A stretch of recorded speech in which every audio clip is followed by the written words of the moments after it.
ఆయన సర్వశక్తి గల దేవుడు.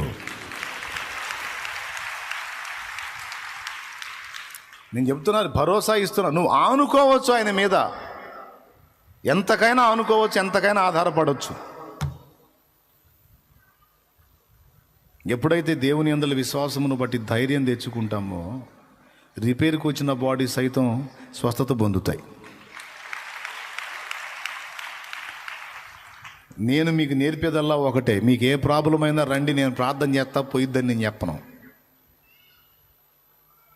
నువ్వు దేవునితో కనెక్ట్ అయిపో, నువ్వుగా వ్యక్తిగతంగా దేవుని మీద ఆధారపడు, నువ్వు దేవుణ్ణి కలుసుకో, దేవుని గురించి తెలుసుకో, ఆయన యందు కంప్లీట్గా నిరీక్షణ ఉంచు, విశ్వాసం ఉంచు, ఆధారపడు.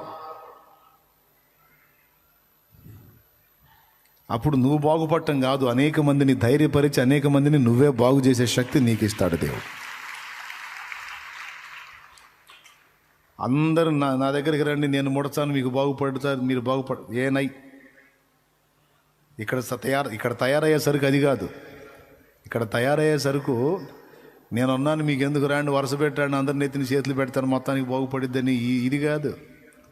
ఇక్కడ తయారయ్యే సరుకు తమంతటా తాముగా దేవుణ్ణి కలుసుకొని, దేవుని తెలుసుకొని, దేవుణ్ణి కలుసుకొని, దేవుని శక్తి పొందుకొని, దేవుని మీద ఆనుకొని తాము విడుదల పొందుటయే గాక అనేకులను విడిపించడానికి శక్తివంతులగునట్లుగా ఆ సరుకు ఇక్కడ కావాలి, అది తయారు కావాలి ఇక్కడ. హల్లెలూయా.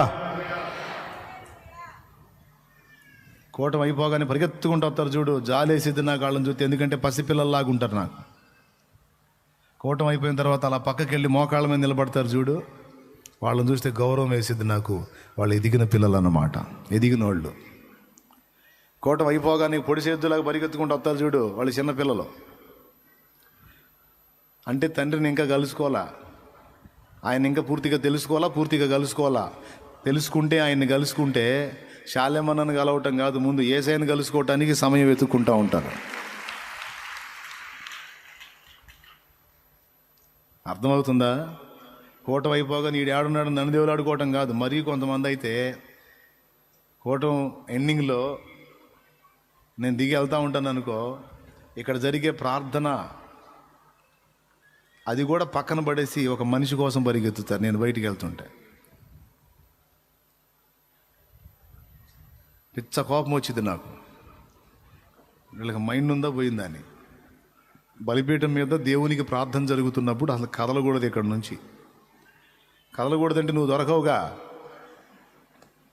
కదరా నాయన.